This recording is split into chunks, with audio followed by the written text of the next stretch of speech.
बाजार का ताजा हाल 132 पॉइंट नीचे निफ्टी है 19,600 पर, और अभी अनुज बता रहे थे कि 19,563 का लेवल है जहां पे नजर रखनी चाहिए। बैंक निफ्टी में भी 350 पॉइंट की कमजोरी 45,250 पे। एडवांस डिक्लाइन 1420 बढ़ने वाले शेयर, 1372 गिरने वाले शेयर हैं, तो थोड़ी सी वीकनेस है और सेंसेक्स 450 पॉइंट नीचे है। आज के मेहमान गौरव बिस्वा को जोड़ते हैं, इनक्रेड सिक्योरिटीज के वाइस प्रेसिडेंट। गौरव, बहुत बहुत स्वागत है आपका। आज निफ्टी में दबाव, खबर अमेरिका से आई तो लोग थोड़ा सा प्रॉफिट बुक कर रहे हैं। कौन सा लेवल आप देख रहे हैं और क्या रणनीति है आपकी?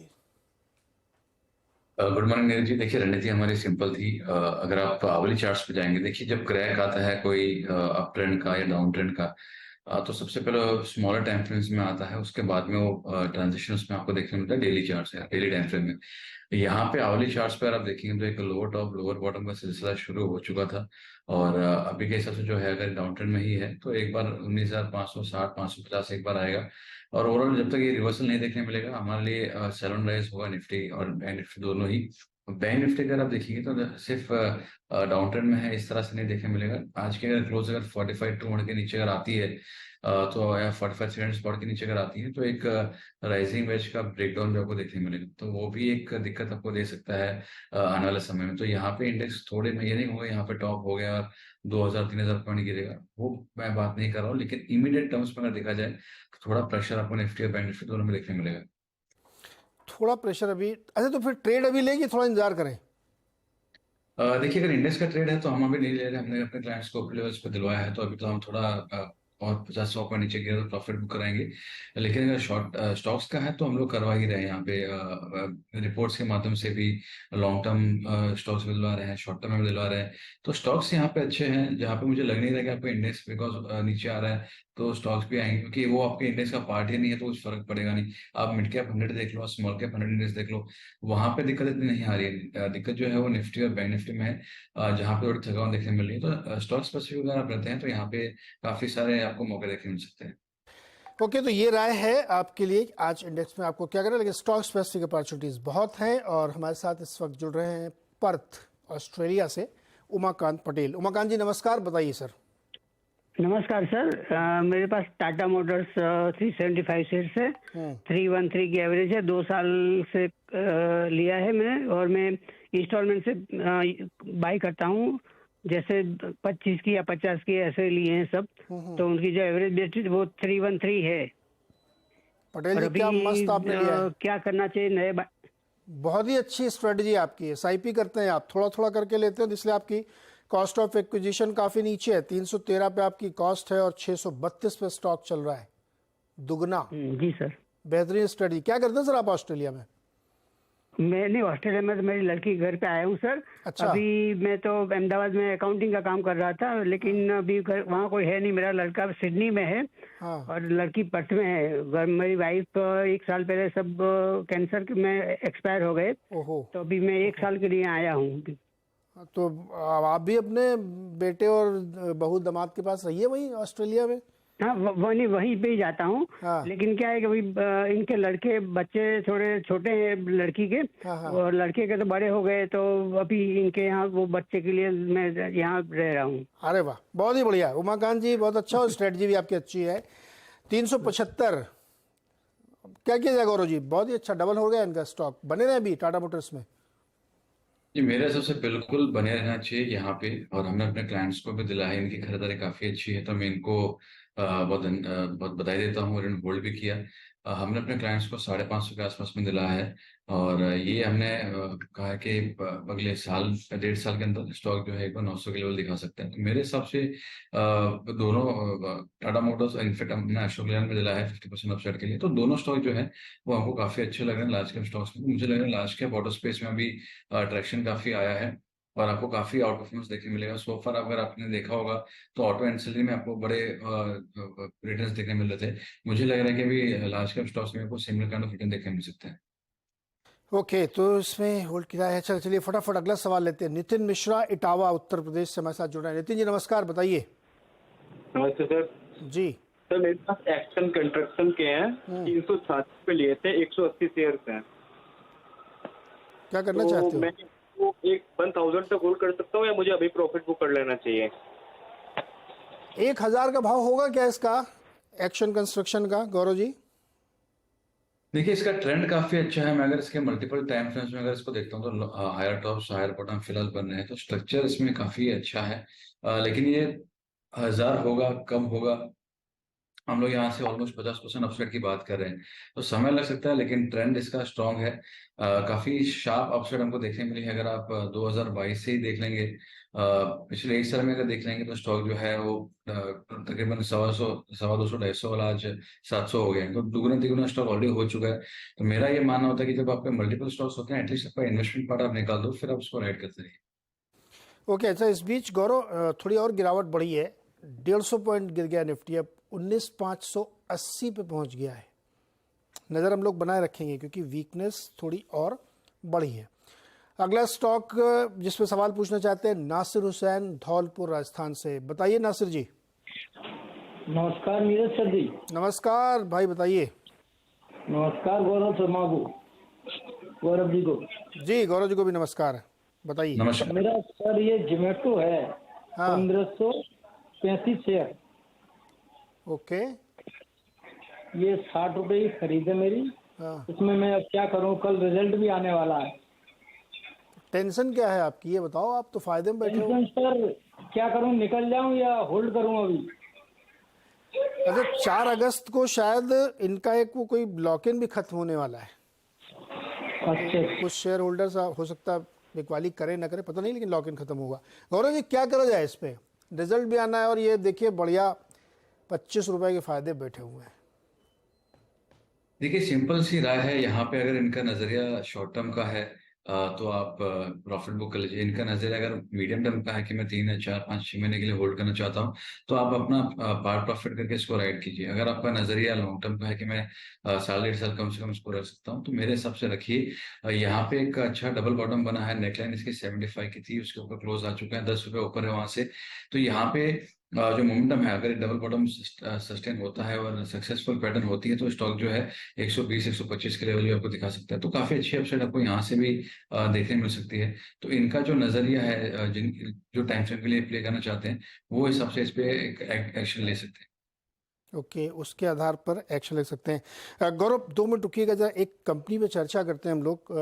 थर्मैक्स पे कंपनी ने तिमाही नतीजे पेश किए हैं, काफ़ी बढ़िया रहा। आमदनी करीब 17% बढ़ गई और ऑर्डर बुक भी 11% स्वेल हुई है। मार्जिन इंप्रूवमेंट हुआ है, तो नंबर हर फ्रंट पे, हर पैरामीटर्स पे आप देखेंगे तो बेहतर दिख रहे हैं। कंपनी के एमडी सीईओ आशीष भंडारी जी हमारे साथ हैं। आशीष सर, बहुत बहुत स्वागत है आपका सीएनबीसी आवाज़ पर। नंबर बेटर दिख रहे हैं और काफ़ी इंप्रूवमेंट दिखा है। रॉ मटेरियल कॉस्ट नीचे आई तो मार्जिन भी और इम्प्रूव हो गया है। सेगमेंटल सर, ये बताइए किस सेगमेंट से सबसे बढ़िया ग्रोथ आपको मिली है और क्या वो आगे भी सस्टेन रहेगी? नमस्ते Bajpai ji, and pleasure to be here. जैसा कि पिछली बार भी मैंने बताया था, हम अब थर्मैक्स को 4 सेगमेंट्स में देखते हैं। सबसे पहला इंडस्ट्रियल इंफ्रा, जो कि प्रोजेक्ट जैसा बिजनेस है, और बड़े बॉयलर्स भी हम इसमें करते हैं, जो कि बिस्पोक कस्टमाइज्ड इक्विपमेंट और सर्विसेज हैं। दूसरा हम उसे इंडस्ट्रियल प्रोडक्ट्स कहते हैं, जो कि डिस्ट्रीब्यूटर्स के थ्रू बिकता है। बहुत सारे इंडस्ट्रीज में ये माल जाता है, जो कि हीटिंग, कूलिंग, पोल्यूशन कंट्रोल, पानी, वेस्ट वाटर, सारे सॉल्यूशंस, स्टीम, जो कि प्रोडक्ट्स बेस्ड हैं, वो सारे इंडस्ट्रियल प्रोडक्ट्स में जाते हैं। तीसरा ग्रीन यूटिलिटीज, जहां पर हम build own operate solutions provide करते हैं, सारे जो कि ग्रीन है, मतलब biomass based build own operate, जहाँ की हम ही प्लांट डालते हैं, हम ही ऑपरेट करते हैं, बायोमास भी हम ही सोर्स करते हैं, और कस्टमर सिर्फ स्टीम या इलेक्ट्रिसिटी के लिए पे करता है। और इसी में हम रिन्यूएबल एनर्जी भी करते हैं, सोलर, विंड, हाइब्रिड वगैरह सॉल्यूशंस, जहाँ पे लॉन्गर कॉन्ट्रैक्ट्स होते हैं, जो बायोमास वाले 10 साल के, बाकी 25 साल वाले कॉन्ट्रैक्ट्स। चौथा सेगमेंट है केमिकल्स। तो कौन से सेगमेंट्स में स्ट्रेंथ है? अभी जैसा है कि चारों ही सेगमेंट्स में स्ट्रेंथ है। जो पहला बिजनेस है इंडस्ट्रियल इंफ्रा, वहां थोड़ी वोलेटिलिटी है, इसलिए ऑर्डर्स उससे ज्यादा प्रॉफिट्स थोड़े ऊपर नीचे होते हैं, एंड इस क्वार्टर में बल्कि प्रॉफिट्स थोड़े डिफिकल्ट थे, इसीलिए इस सेगमेंट की प्रॉफिटेबिलिटी जितना हम एक्सपेक्ट कर रहे हैं और जो हमारे इंटरनल एक्सपेक्टेशंस हैं उससे कम है। जो दूसरा सेगमेंट है इंडस्ट्रियल प्रोडक्ट्स, वहां पे हर तरीके से परफॉर्मेंस अच्छा हुआ है, ऑर्डर्स भी अच्छे हैं, रेवेन्यू भी ठीक है, प्रॉफिटेबिलिटी भी एक्सपेक्टेशंस पे है। ये है क्योंकि ओवरऑल इंडिया का स्ट्रेंथ अच्छा है और यहाँ पे जो हमारे ग्रीन प्रोडक्ट्स हैं उनमें हमें काफी फायदा हुआ है, इवन वाटर वेस्ट वाटर में काफी अच्छा परफॉर्मेंस रहा है। ग्रीन यूटिलिटीज अभी छोटा है, वहां पे लॉसेस हैं क्योंकि वहां पे हम बहुत इन्वेस्टमेंट कर रहे हैं, पर पीरियड ओवर टाइम ये बिजनेस थर्मैक्स का सबसे प्रॉफिटेबल बिजनेस ऑल्सो बनने का पॉइंट है। ये और केमिकल्स दोनों जैसे जैसे ये बिजनेसेस बड़े होंगे can become big strong parts of Thermax in the future. बिल्कुल, इसका जो रन रेट है वो तो सुपर्ब है और इसी सेगमेंट में ज़्यादा ग्रोथ भी आ रही है। ये जो इंडस्ट्रियल प्रोडक्ट वाला सर 56% इसने जंप दिखाया है, ये रन रेट आगे रहेगा, ये थोड़ा स्टेबलाइज होगा? क्योंकि हम लोग जनरली देखते हैं कि Q4 एक वन ऑफ हो जाता है। जी नहीं, वन ऑफ नहीं है, प्रॉफिटेबिलिटी और ग्रोथ दोनों रहेंगे। ऑफ कोर्स 56% नहीं होगा। लास्ट ईयर जैसा कि आपको याद है, जो कमोडिटी प्राइसेस थी उनमें बहुत वोलेटिलिटी थी, स्टील प्राइसेस स्पेशली काफी ऊपर गए थे और एक साल पहले करीब थोड़ा स्टेबलाइज होने लगे थे। ये जो हमारा इंडस्ट्रियल प्रोडक्ट्स बिजनेस है, क्योंकि डिस्ट्रीब्यूटर्स के थ्रू सेल वगैरह होता है, रिलेटिवली शॉर्टर साइकिल है, पर यहाँ पर कमोडिटी प्राइसेस का ज्यादा इम्पैक्ट होता है क्योंकि हम ऑर्डर ले लेते हैं और फिर कमोडिटी प्राइसेस जो बढ़ रहे थे वहां पे थोड़ा प्रॉफिटेबिलिटी का इम्पैक्ट था। पिछले 9 महीनों में कमोडिटी प्राइसेस स्टेबल हैं और वो हम इंडस्ट्रियल प्रोडक्ट्स की प्रॉफिटेबिलिटी में भी देख पा रहे हैं। तो इंडस्ट्रियल प्रोडक्ट स्टेबल रहेंगे, ऑर्डर्स भी अच्छे हैं, सर्विसेज भी ठीक ठाक कर रहे हैं, हम काफी डिजिटल सॉल्यूशंस भी इसमें ला रहे हैं, तो यहाँ पे स्ट्रेंथ रहेगी। Of course 56% is not sustainable, but good double digit growth is of course doable. अच्छा आशीष सर, ये बताइए कि अभी कमोडिटी प्राइसेस स्टेबलाइज हो गए, लेकिन ये थोड़ा सा चीन वीन की वजह से या डॉलर की वीकनेस से एक अपटिक देखने को मिला कमोडिटीज़ में। कोई चिंता आप लोगों को लग रही है आगे कि अभी चूंकि मार्जिन इंप्रूव इसलिए हुए थे कि रॉ मटेरियल काफ़ी नीचे आ गए थे, अब कोई आपको ऐसा कुछ दिख रहा है डर कि नहीं नॉर्मल है? देखिए, हमें रॉ मटेरियल ऊपर या नीचे से ज्यादा फर्क इससे पड़ता है कि चेंज बहुत ज्यादा नहीं होना चाहिए, और उस मामले से जो पिछले 9 महीने हैं हैव बीन स्टेबल, या तो ऊपर भी संभाल लेंगे नीचे भी संभाल लेंगे। जो ऊपर नीचे बहुत ज्यादा होता है उससे प्रॉब्लम होती है। तो मैं देखूं, मेरे हिसाब से रिलेटिवली स्टेबल ही है मार्केट। एक जो छोटा सा कंसर्न है, जो कि इंडस्ट्रियल प्रोडक्ट्स में नहीं, जो बड़े प्रोजेक्ट्स हैं उसमें थोड़ा ज्यादा कंसर्न है। आप कह रहे थे जो चीन का इक्विपमेंट वगैरह है, हम देख रहे हैं कि बड़े प्रोजेक्ट्स में थोड़ा चाइनीज कंपनीज जो कि स्टील नहीं डंप कर पा रही हैं सारे ग्रेड्स के, कुछ ग्रेड्स में ऑफ कोर्स स्टील भी उनका इंडिया में आता है, वो जो बॉयलर्स वगैरह हैं स्पेशली सीमेंट इंडस्ट्री के लिए, वहां पे वो इंडिया के प्रोजेक्ट्स में काफी एक्टिव हो गए हैं वापस। ये एक नई चीज पिछले 3-4 महीने में देखने को मिल रही है। इस पे पहले तो बड़ा सख्ती थी या नहीं होता था, अभी ये ढील दे दी गई क्या, छूट मिल गई कि चलो आओ डंप करो इधर, ऐसा कुछ हो रहा है क्या? देखिए, वहां की इकोनॉमी जैसे थोड़ी स्लो डाउन में जाती है तो ऑफ कोर्स वो भी चीनीज कंपनीज भी देख रही हैं कि कहाँ पे ग्रोथ हो रही है, इंडिया में ग्रोथ हो रही है, और अगर वो स्टील नहीं डंप कर सकते तो स्टील के जो प्रोडक्ट्स बनते हैं और जो एडजेसेंसीज होती हैं उन पे डेफिनेटली ध्यान जाता होगा। तो इट्स ये मतलब कॉम्पिटिटिव प्राइस पे डंपिंग टाइप का कर रहे हैं या नॉर्मल बिजनेस में है ये? कहना बहुत मुश्किल है दूर से कि क्या होता है। हमें ऑफ कोर्स लगता है कि अनफेयर है क्योंकि उनके डोमेस्टिक स्टील प्राइसेस इंडिया से काफी लोअर हैं एंड उनको गवर्नमेंट सपोर्ट भी मिलता है एक्सपोर्ट्स के लिए। तो हम भी अगर गवर्नमेंट से डिस्कस कर रहे हैं कि प्रोटेक्शन नहीं चाहते हैं बिल्कुल भी, बट प्लेइंग फील्ड लेवल होना चाहिए। जैसे हमारे कंपनीज को IBR और सारे सर्टिफिकेशंस और वो सब देखने होते हैं, चाइनीज इक्विपमेंट के लिए भी वही स्टैंडर्ड्स होने चाहिए, वो आस्क है। मैं सर ये बात एकदम अंडरलाइन कर रहा हूँ, इसीलिए अगर सरकार DGFT के लोग इसको देख सुन रहे हैं उस शो को, तो वो इस पे काम करें। भाई हमारी घरेलू कंपनियों के लिए दिक्कत नहीं होनी चाहिए, एक फेयर बिजनेस प्रैक्टिस हमेशा हम प्रमोट करते हैं। तो अगर वहाँ स्टील की कीमतें कम है, सरकारी सपोर्ट, और आजकल तो उनकी इकोनॉमी को और ज़्यादा गवर्नमेंट सपोर्ट की बातें चल रही हैं कि स्टिमुलस लाएंगे, तब शायद अनफेयर ट्रेड होगा। तो गवर्नमेंट को इस दिशा में कम से कम काम करना चाहिए, देखना चाहिए। बिल्कुल सर एक सवाल और, आज सुबह खबर आई है फिच ने कुछ रेटिंग डाउनग्रेड करी यूएस के। ऐसी खबरें जब आप लोग सुनते हैं तो क्या रिएक्शन होता है आपका? सॉरी, एक और बार कहेंगे, किसका रेटिंग डाउनग्रेड? फिच ने यूएस की रेटिंग डाउन की, सॉवरेन डेट रेटिंग एक नॉच नीचे कर दी। तो ऐसी खबरें आप लोग भी सुनते हो ना, तो कैसा रिएक्शन क्या होता, कुछ कैसा सोचते हैं? वेरी वेरी अनयूजुअल पहला रिएक्शन, और मुझे पता नहीं था। आज सुबह से हमारा फोकस, क्योंकि कल रिजल्ट्स आए थे, सिर्फ एनालिस्ट डिस्कशंस और मीडिया से बात करने में है, तो ये मैंने देखा नहीं था। अगर ये हुआ है तो बहुत ही मेजर पॉइंट है। रेटिंग डाउनग्रेड यूएस के लिए इज बहुत ही सब्सटैंशियल।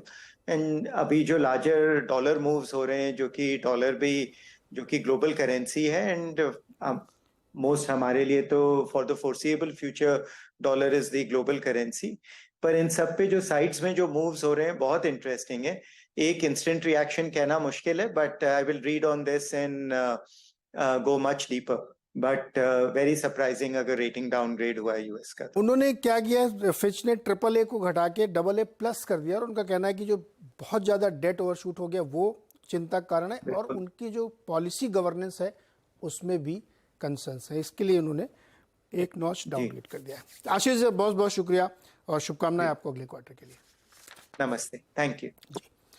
तो Thermax one of the leading capital goods company, और बहुत ही शानदार नतीजे कंपनी ने पेश किए। जो इनका मेन सेगमेंट है उसकी ग्रोथ बहुत अच्छी है, मार्जिन इंप्रूवमेंट हुआ, और जैसा कि आशीष बता रहे थे कि अगर कमोडिटी प्राइसेस बहुत ज़्यादा अप डाउन नहीं होते ना तो स्टेबलाइज रहते हैं और उनको इससे दिक्कत नहीं होती। 3% करीब ऊपर है 2591 पे।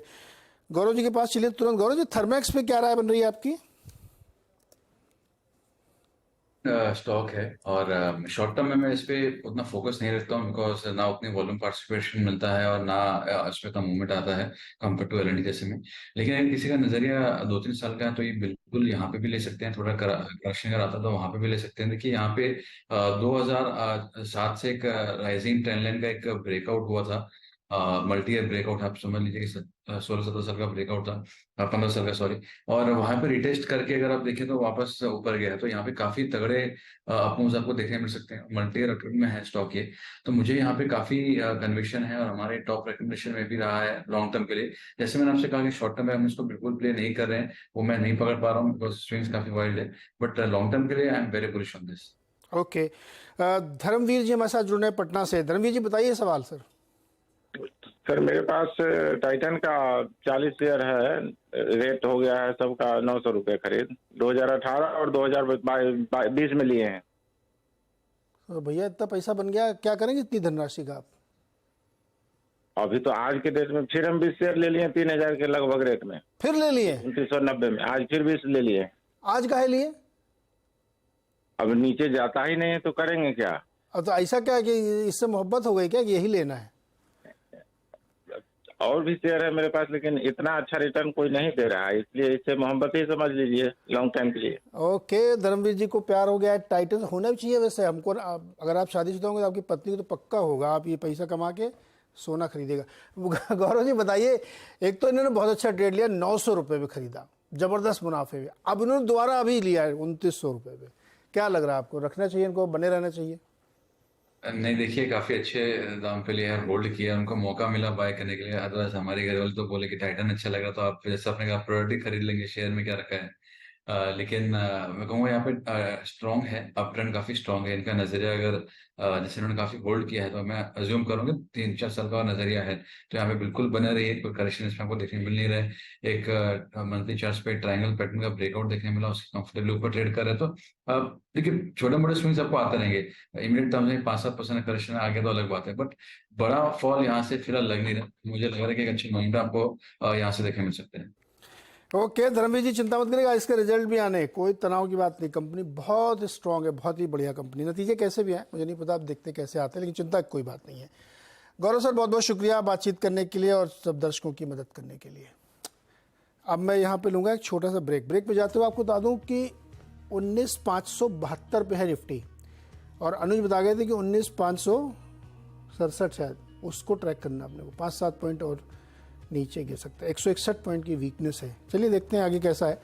आगे का मोर्चा संभालेंगे हर्षदा नए खिलाड़ियों के साथ छोटे से ब्रेक के बाद।